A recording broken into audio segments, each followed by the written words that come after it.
Salut, je m'appelle Yousri et j'ai des choses à dire. Aujourd'hui, je vais aborder le sujet de la conscience du corps. Plus précisément, je vais parler de la conscience du corps vis-à-vis des symptômes, des douleurs, des signaux que notre corps crie, que notre corps nous murmure, ou carrément il fait la sourde oreille, il a mal mais il ne nous le dit pas. Très concrètement, je veux parler de ce sujet car je me rends compte qu'il y a énormément de personnes qui n'arrivent pas à entendre ces douleurs-là ou carrément ne veulent peut-être pas l'entendre. Pour ceux qui n'y arrivent pas, ça demande, je dirais, une certaine conscience de son propre corps. Je dis pas que personne, enfin, je dis pas que les gens là, ne connaissent pas leur corps. Je dis juste l'écoute de son corps. C'est un, c'est une compétence. C'est littéralement une compétence pour moi. Euh, pour ceux qui n'arrivent pas à l'entendre, et pour ceux qui ne veulent pas l'entendre, surtout pour ceux qui ne veulent pas l'entendre, je dirais que ces personnes-là vivent à travers leur corps, à travers leurs symptômes, leurs douleurs, qui sont murmurées ou qui sont sourdes, euh, par habitude. En fait, ils vivent à travers leur corps par habitude. Ils vivent à travers les douleurs par habitude. Ils n'ont, je dirais, c'est tellement ancré dans les habitudes des sensations de leur corps qu'ils ne font plus la distinction si c'est une réelle douleur ou pas. Les seuls moments où ils arrivent à l'entendre, c'est quand le symptôme prend un certain niveau de douleur, une certaine sensation assez forte. Voilà. Et à partir de là, pour ceux qui n'entendent pas, pour ceux qui n'arrivent pas, pour ceux qui ne veulent pas, parce que littéralement, il y en a qui ont des symptômes, ont des réelles douleurs, plus ou moins fortes, mais qui ne veulent pas les écouter. C'est ça, ça c'est plus dommage dans l'histoire. Mais en tout cas, pour ceux qui ne l'entendent pas, ou pour tout le lot en tout cas, malheureusement, faut se rendre compte d'une chose, c'est que quand il y a un signal, quand il y a un problème, un symptôme, c'est que quelque chose ne va pas. C'est qu'il y a quelque chose qui ne tourne pas rond, il y a quelque chose qui se passe mal dans le corps. Et donc, à partir de là, c'est la porte ouverte à l'accumulation de maladies, de cancers, de problématiques plus ou moins lourdes, mais en tout cas qui s'ancrent dans le temps.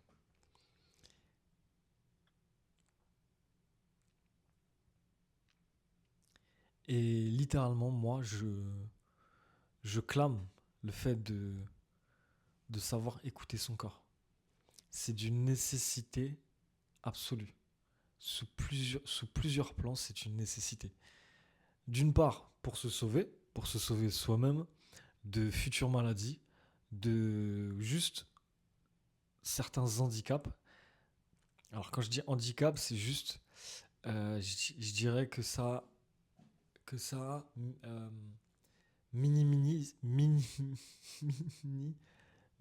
ça minimise certaines, certains skills, certains atouts qu'on peut avoir. Je donne un exemple très concret, le brouillard mental. Il y en a énormément qui vivent avec, mais qui, comme ce n'est pas assez intense, ils vivent avec, et c'est OK. Et ce qui fait perdre en qualité de réflexion, en qualité de mémoire, en qualité de cognitif, en fin de compte. Et donc, c'est ça qui est dommage, en fin de compte. Il faut se rendre compte d'un truc, c'est que notre corps est une immense machine qui recouvre, qui utilise à son tour une immensité de machinerie. Notre corps en entier est un complexe d'outils qui sont entrelacés et qui fait ce que nous faisons aujourd'hui, bouger, respirer de manière automatique. Énormément de choses sont en automatique. Le fait de réfléchir, etc. J'en passe, c'est des meilleurs. Et donc, c'est un formidable outil.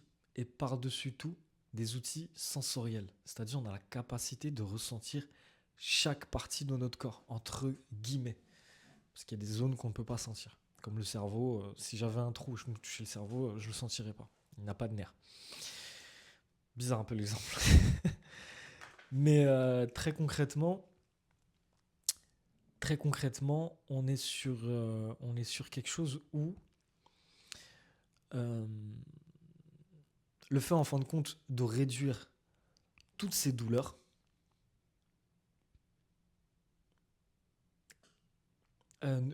offre la place à l'entièreté des atouts que notre corps peut proposer. Et le fait du coup, à contrario, avoir toutes ces douleurs, je considère ça comme vivre à moitié.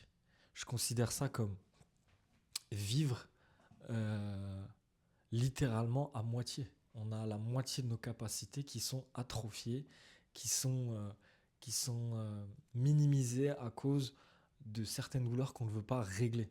Voilà, tout simplement. Et je le rappelle, il y a des douleurs sourdes qui sont imperceptibles. Je l'entends, ça peut paraître euh, abstrait ou incompréhensible, mais c'est la réalité. C'est la réalité.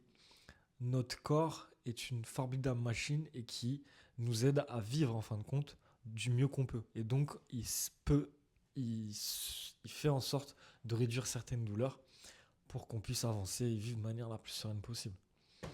Tout ça pour dire que là où j'aimerais pointer du doigt, c'est euh, la, comment dire, ce que je veux vraiment pointer du doigt à travers ce sujet, c'est vraiment ça, c'est le fait que on a beaucoup d'atouts qui sont minimisés. Je vais donner un exemple encore plus concret. Euh, tac, tac, tac, tac, tac, tac.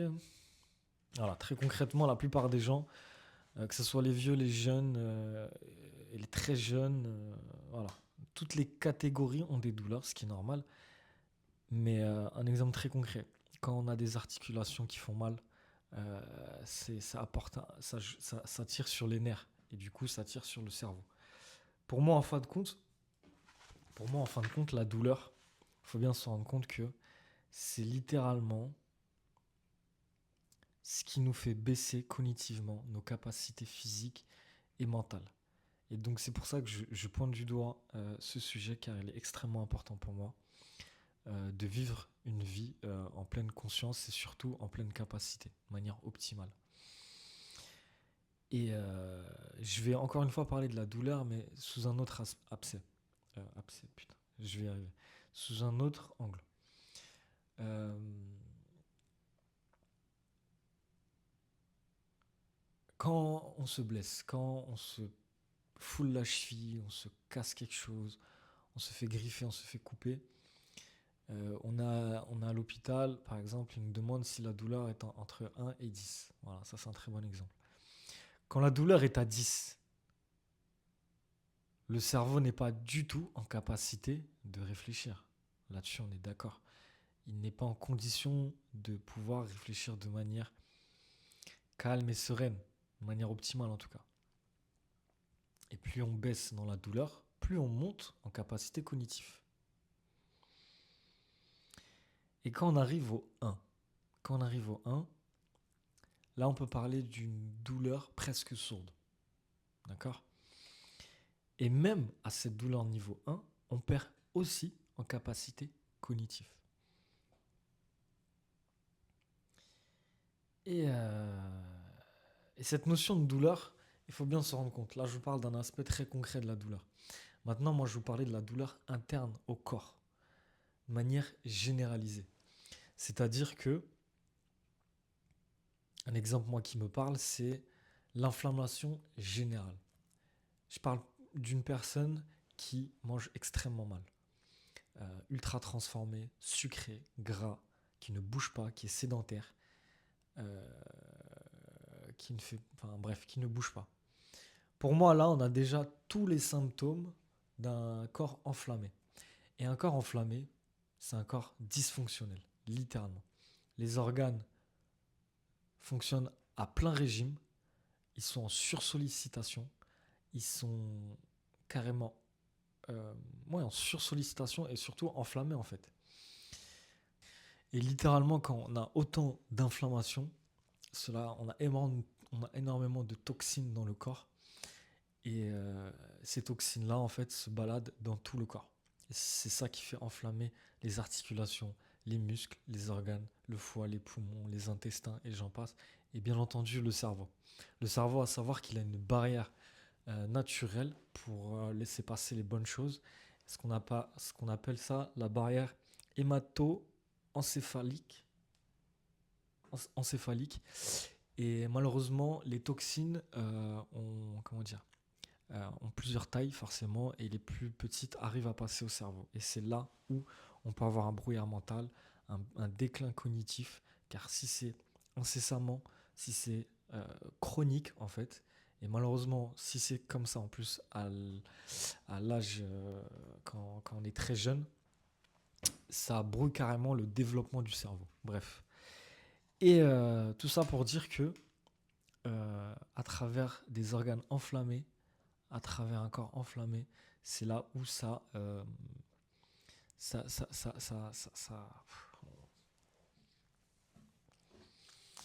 c'est là où ça pose réellement problème. L'exemple ensuite que je vais donner, c'est concernant les intestins. Les intestins, je le rappelle, c'est le deuxième cerveau du corps humain. Pourquoi on dit ça? Parce c'est le deuxième organe qui a le plus de neurones dans le corps. Et ensuite, c'est le cœur. Le cerveau en premier, les intestins et le cœur. Et très concrètement, les intestins, quand ils sont enflammés, quand ils sont saturés, ils sont sursollicités, littéralement, c'est un déclin cognitif. Littéralement. Et donc, très concrètement, pour donner un exemple, c'est lorsqu'on mange beaucoup, un gros plat, lourd, bien gras. Euh, c'est pas du tout le moment de faire une comptabilité ou de chercher faire une grosse réflexion. On est totalement anesthésié. Voilà, on a le cerveau anesthésié, c'est ce qui nous fait clairement baisser notre niveau cognitif. Et je dis pas, faut pas manger gras, mais c'est le constat. Quoique, faire attention avec le gras. Et donc, tout ça pour dire, lors du processus de guérison, lorsqu'on entame un processus de guérison, c'est là où on se rend compte à quel point notre corps était en douleur. Littéralement. Quand on prend le temps de bien manger, quand on prend le temps de manger ce qu'il faut, quand on prend le temps de donner à son corps ce qu'il a besoin, cela libère un espace monumental. Que ce soit en capacité cognitive, que ce soit en capacité physique et en libération de douleur en fait, tout simplement. Et à partir de là, à mon sens, hein, je, je dis haut et fort que c'est à partir de là on peut commencer à vivre pleinement. Voilà, tout simplement. Et ça va un peu dans tous les sens, mais la logique est là. La logique est là, et c'est là où vraiment je mets une intention folle à toutes les personnes qui peuvent m'écouter. Écoutez votre corps. Faites en sorte de répondre à ces douleurs. Prenez le temps de chercher ce qui ne va pas. Et votre corps vous en remerciera pleinement. Et vous commencerez à vivre une vie en pleine conscience, en fin de compte. Donc voilà,